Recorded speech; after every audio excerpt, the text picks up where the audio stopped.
Good job si Vice Ganda.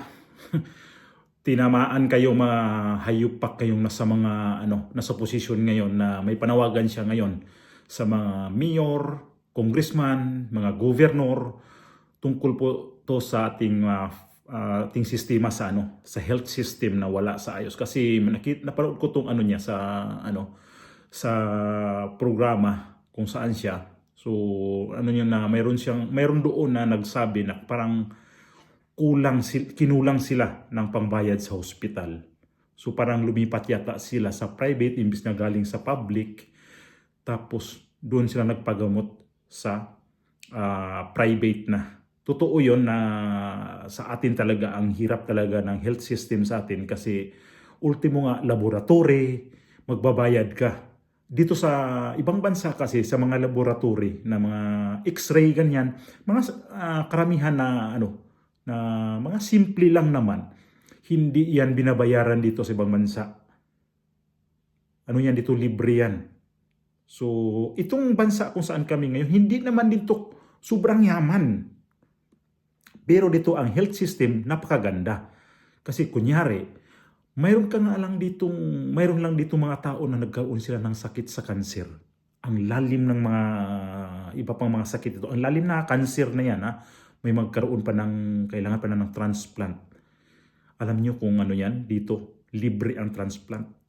Wala kang ni isang $5 na babayaran mo sa hospital. Pa-admit ka dito sa hospital, ni $5 wala kang babayaran. Although sa mga pagkain, sa'yo yun, na nagbabantay ka doon, sa'yo yun.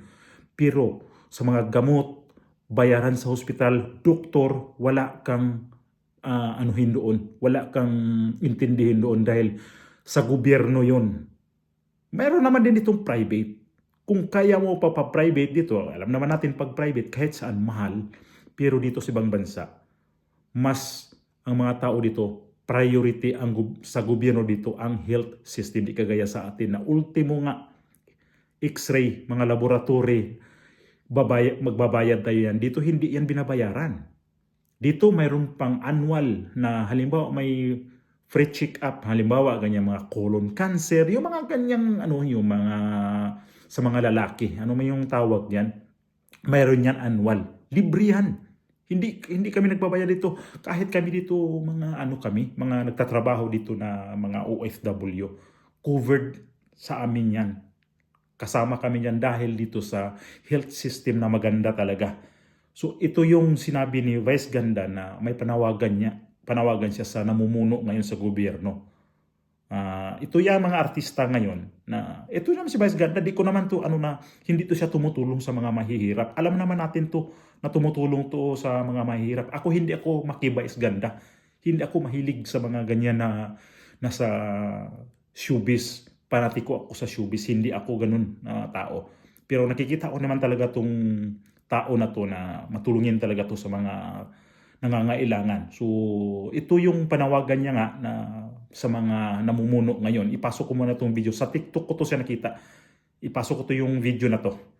At nananawagan kami sa mga namumuno sa atin, sa mga mayor, sa mga gobernador, sa lahat ng bahagi sa Kongreso. Hindi po sapat na binibigyan natin sila ng tupad at akap.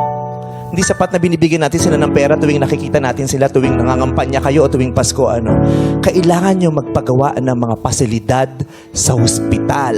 Kailangan nyong bumili ng mga aparato. Kailangan nyong tulungan sila at ang kanilang mga kalusugan. Kailangan nyong sagipin ang buhay ng mga may karamdaman.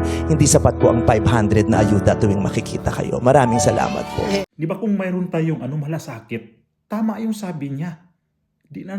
Wag na kayong sa atin nga sa hospital ka, walang kama, walang tulugan ba?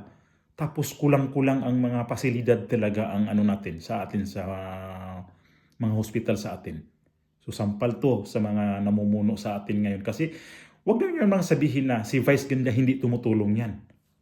Ang unang natutulungan ni Vice Ganda yung tax niya. Malaki ang tax ng mga yan. Lalo pag sikat ka, sari-sari, samot-sari yung mga endorsement mo, samot-sari ang mga show mo sa show yung mga palabas mo. Nagbabayad sila ng mga tax yan. Kaya sila may karapatan yan na manawagan sa gobyerno na ayusin nyo ang health system sa atin dahil sila nagtamang bayad yan sa buwis.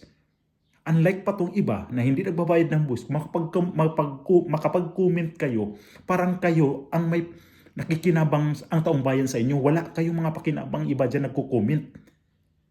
Tapos ang lakas nyo pa mang asar sa pag nag-comment. Wala naman kayo natulong. Itong mga akap na binanggit ni poor peace, itong mga ba yung mga sa gobyerno. Palamunin lang kayo niyan sa gobyerno. Tapos ang lakas nyo magkomento sa mga ganyan pa hindi kayo nabigyan ng ayuda. Ang lakas nyo rin magreklamo. Magtrabaho tayo pare-parehas. Pag nagtrabaho ang mga Pilipino lahat, kung mayroon tayong pakikiisa sa mga pagtatrabaho, hindi tayo mag-aasa sa mga ayuda kasi ang ayuda na galing yan sa taong bayan din yan galing. Ano ba sabi ni Vice Ganda? Pag nagbigay ang 500 ang politiko sa inyo, hindi yan sapat. 500, maya yan, ubos yan. Bibili mo lang gamot yan ng anong klase. Biogesica, ubos agad yan eh. So kayo na magko-comment man na wala kayong alam, tapos ang lakas nyo pa mag-comment na bayaran, mga ganyan, itigil nyo na. Huwag na kayo manood kasi sa mga tao na hindi nyo naintindihan. Kayo yung walang pakinabang sa gobyerno, kayo pa yung malakas mag-comment. Ito yung mga tao ngayon na malakas pumuna sa gobyerno, malaki ang ambag yan sa gobyerno. Kagaya namin mga OFW, ang laki ng ambag namin sa gobyerno. Monthly kami nagbibigay. Monthly kami nagpapadala ng remittances namin. Remittance. So monthly kami na may ambag sa ekonomiya ng Pilipinas. Mga artista, ganun din yan. Ang laki ng mga tax na binabayaran nila. Hindi yan sila nang dadaya ng mga ano-ano dyan. Hindi kagaya sa mga politiko, mga negosyante na dinadaya nila yan. So, tama yung niya. So, mahiya naman tayo na nasa gobyerno. Kung mahiya kayo, parin nyo yung nyo, lalo mag-i-eleksyon na. Huwag kayong puro ayuda, huwag kayong puro bigay ng pira na hindi naman sa inyo. Magbigay pa kayo ng bigas, may pangalan pa, may picture pa nyo. Tarpulin pa sa mga truck na mga kargahan na mga ayuda, pero hindi naman sa inyong laman yan. Napanood ba yung sa Davao City? Yung binili nilang asset doon, wala nga ni isang picture doon ng mga Duterte. Wala nga isang tarpaulin doon ng mga Duterte na sa kanila yun. May nagko-comment na naman doon, pera daw, nakaw daw yun. Walang mga kayo. Wala kayong, hindi kayo nakakaintindi. Matawa na lang talaga ako sa magko-comment na mga ganun, na magpahalata talagang baka mag-comment lang para kakalabanin din yung mga Duterte. Itong gobyerno nga natin ngayon, wala nga itong nagawa pa eh. Ni isang poste sa mga malalaking project, wala na itayo.